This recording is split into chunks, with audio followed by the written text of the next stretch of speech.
بسم اللہ الرحمن الرحیم۔ ملفوظات حضرت مسیح موعود 27 دسمبر 1907 بمقام قادیان دارالامان۔ جلسہ سالانہ سے خطاب کرتے ہوئے حضرت اقدس نے فرمایا، یاد رکھو کہ ایک مفتری اور کذاب کا کام کبھی نہیں چلتا، اور اس کو خدا تعالیٰ کی طرف سے مدد اور نصرت کبھی نصیب نہیں ہوتی، کیونکہ اگر مفتری کا کام بھی اسی طرح سے دن بدن ترقی کرتا جاوے تو پھر اس طرح سے تو خدا تعالیٰ کے وجود میں شک پڑ جاوے اور خدا کی خدائی میں اندھیر پڑ جاوے۔ جب سے دنیا پیدا ہوئی عادت اللہ اسی طرح سے ہے کہ ایک جہان ان کے مخالفت پر کمر بستہ ہو جاتا ہے، اور جس طرح سے کوئی مسافر چلتا ہے تو کتے اس کے ارد گرد جمع ہو کر بھونکتے اور شور مچاتے ہیں، اسی طرح سے جو خدا کی طرف سے معمور ہو کر آتا ہے وہ چونکہ ان لوگوں میں سے نہیں ہوتا، اس لیے دوسرے لوگ کتوں کی طرح اس پر پڑتے ہیں اور مخالفت کا شور مچاتے اور دکھ دینے کی کوششیں کرتے ہیں، لیکن آخر خدا تعالیٰ ایک نظر میں ان سب کو ہلاک کر دیتا ہے۔ اب یہ بھی سن لو کہ وہ بڑا ہی خوش قسمت انسان ہے جو اسلام جیسے پاک مذہب میں داخل ہے،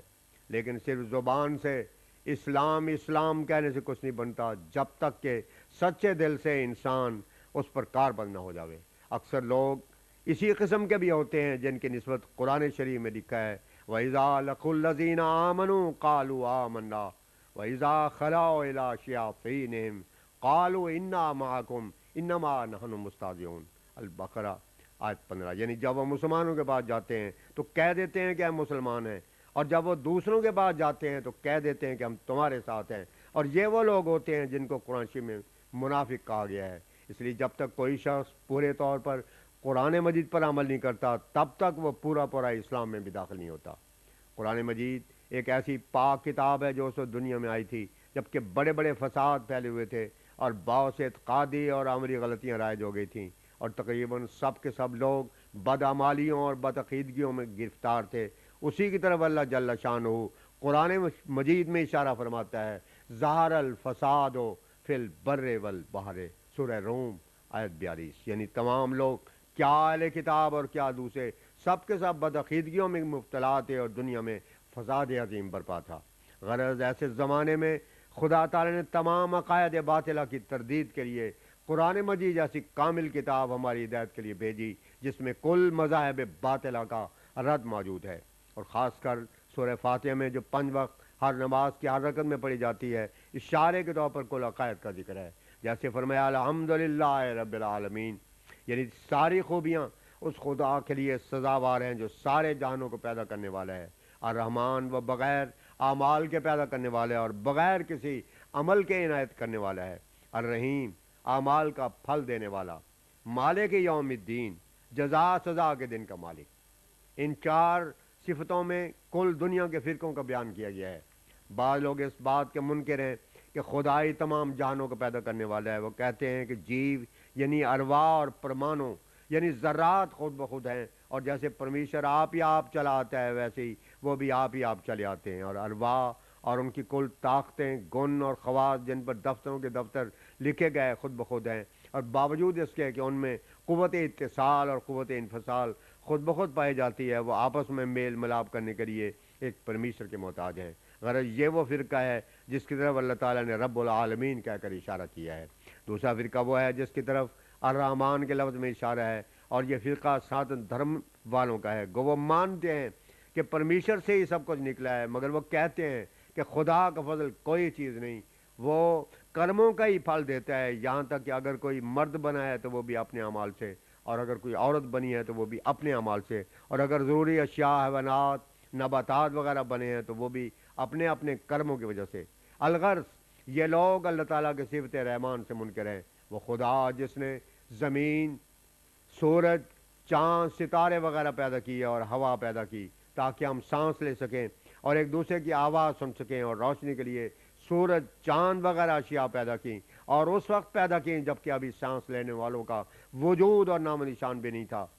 تو کیا کوئی کہہ سکتا ہے کہ یہ سب کچھ ہماری اعمال کی وجہ سے پیدا کیا گیا ہے؟ کیا کوئی اپنے اعمال کا دم مار سکتا ہے؟ کیا کوئی دعویٰ کر سکتا ہے کہ یہ سورج، چاند، ستارے، ہوا وغیرہ میرے اپنے عملوں کا پھل ہے؟ غرض خدا کے صفت رحمانیت اس فرقے کی تردید کرتی ہے جو خدا کو بلا مبادلہ یعنی بغیر ہماری کسی محنت اور کوشش کے بعد اشیاء کے عنایت کرنے والا نہیں مانتے۔ اس کے بعد خدا تعالیٰ کی صفت الرحیم کا بیان ہے، یعنی محنتوں، کوششوں اور اعمال پر صبرات حسنہ مرتب کرنے والا۔ یہ صفت اس فرقے کو رد کرتی ہے جو اعمال کو بالکل لغو خیال کرتے ہیں اور کہہ دیتے ہیں کہ میاں نماز کیا، روزے کیا، اگر غفور الرحیم نے اپنا فضل کیا تو بہشت میں جائیں گے، نہیں تو جہنم میں۔ اور کبھی کبھی یہ لوگ اس قسم کی باتیں بھی کہہ دیا کرتے ہیں کہ میاں عبادتیں کر کے ولی تو ہم نے تھوڑے ہی بننا ہے، کچھ کیتا نہ کیتا نہ صحیح۔ غرض الرحیم کہہ کر خدا ایسے ہی لوگوں کا رد کرتا ہے اور بتاتا ہے کہ جو محنت کرتا ہے اور خدا کے عشق اور محبت میں ماب ہو جاتا ہے وہ دوسروں سے ممتاز اور خدا کا منظور نظر ہو جاتا ہے۔ اور اللہ تعالیٰ ایسے شخص کی خود دستگیری کرتا ہے، جیسے فرمایا الذین جاہدوا فینا لنہدینہم سبلنا، العنکبوت آیت 70، یعنی جو لوگ ہماری خاطر مجاہدات کرتے ہیں آخر ہم ان کو اپنا راستہ دکھا دیتے ہیں۔ جتنے اولیاء، انبیاء اور بزرگ لوگ گزرے ہیں انہوں نے خدا کی راہ میں جب بڑے بڑے مجاہدات کیے تو آخر خدا تعالیٰ نے اپنے دروازے ان پر کھول دیے۔ لیکن وہ لوگ جو خدا تعالیٰ کے صفت کو نہیں مانتے، عموماً ان کا یہی مقولہ ہوتا ہے کہ میاں ہماری کوششوں میں کیا پڑا ہے، جو کچھ تقدیر میں پہلے روز سے لکھا ہے وہ تو ہو کر رہے گا، ہماری محنتوں کی کوئی ضرورت نہیں، جو کچھ ہونا ہے وہ آپ ہی ہو جائے گا۔ اور شاید چوروں اور ڈاکوؤں اور دیگر بدماشوں کا اندر ہی اندر یہی مذہب ہوتا ہوگا۔ غرض یہ بات یاد رکھنی چاہیے کہ خدا تعالیٰ کے فعل دو قسم کے ہوتے ہیں، ایک تو وہ ہیں جن میں اعمال کا کوئی دخل نہیں، جیسے سورج، چاند، ہوا وغیرہ، جو خدا تعالیٰ نے بغیر ہمارے کسی عمل کے ہمارے وجود میں آنے سے بھی پیشتر اپنی قدرت کاملہ سے تیار کر رکھے ہیں۔ اور دوسرے وہ ہیں جن میں اعمال کا دخل ہے اور عابد، زاہد اور پرہیزگار لوگ عبادت کرتے اور پھر اپنا اجر پاتے ہیں۔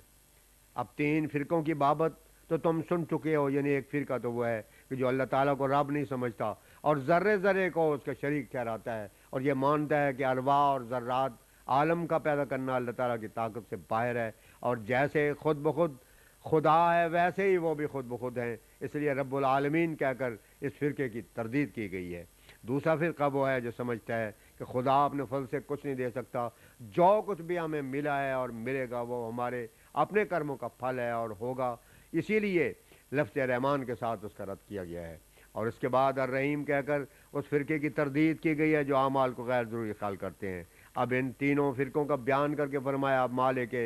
یوم الدین، یعنی جزا سزا کے دن کا مالک، اور اس سے اس گروہ کی تردید مطلوب ہے جو کہ جزا سزا کا قائل نہیں، کیونکہ ایسا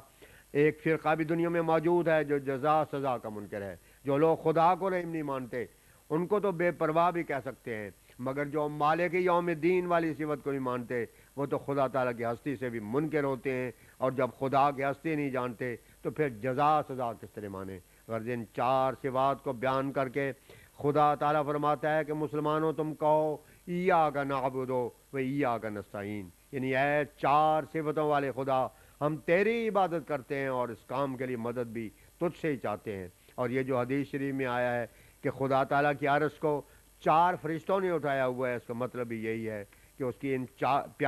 چاروں صفات کا ظہور موجود ہے، اور اگر یہ 4 نہ ہوں، یہ چاروں میں سے ایک نہ ہو تو پھر خدا کے خدائی میں نقص لازم آتا ہے۔ اور بعض لوگ ناسمجھی سے عرش کو جو ایک مخلوق چیز مانتے ہیں تو وہ غلطی پر ہیں۔ ان کو سمجھنا چاہیے کہ عرش کوئی ایسی چیز نہیں جس کو مخلوق کہہ سکیں، وہ تو تقدس اور تنزہ کا ایک وراء الورا مقام ہے۔ بعض لوگ خیال کرتے ہیں کہ جیسے ایک بادشاہ تخت پر بیٹھا ہوا ہوتا ہے ویسے ہی خدا بھی عرش پر جلوہ گر ہے، جس سے لازم آتا ہے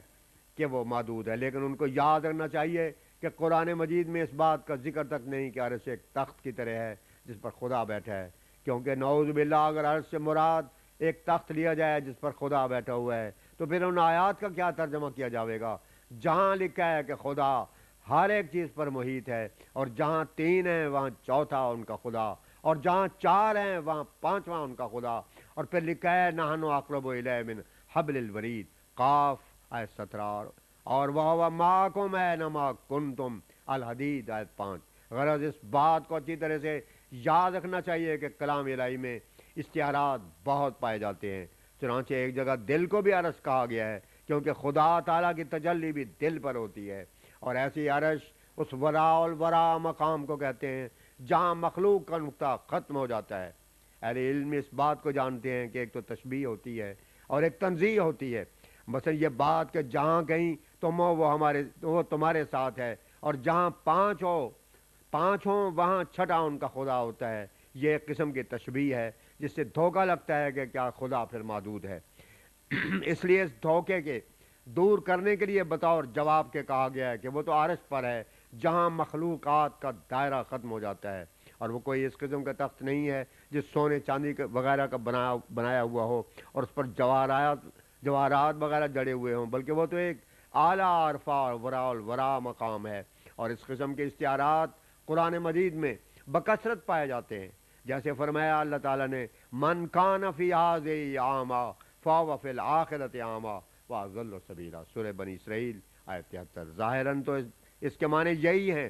کہ جو اس جگہ اندھے ہیں وہ آخرت کو بھی اندھے ہی رہیں گے، مگر یہ معنی کون قبول کرے گا؟ جبکہ دوسری جگہ صاف طور پر لکھا ہے کہ خواہ کوئی سجا کا ہو خواہ اندھا ہو، جو ایمان اور اعمال صالح کے ساتھ جاوے گا وہ تو بینا ہوگا، لیکن جو اس جگہ ایمانی روشنی سے بے نصیب رہے گا اور خدا کی معرفت حاصل نہیں کرے گا اور آخر کو بھی اندھا ہی رہے گا، کیونکہ یہ دنیا مزرعہ آخرت ہے، جو کچھ کوئی یہاں بوئے گا وہی کاٹے گا، اور جو اس جگہ سے بینائی لے جائے گا وہی بینا ہوگا۔ پھر اس کے آگے خدا تعالیٰ نے ایک دعا سکھلائی ہے کہ اہدنا الصراط المستقیم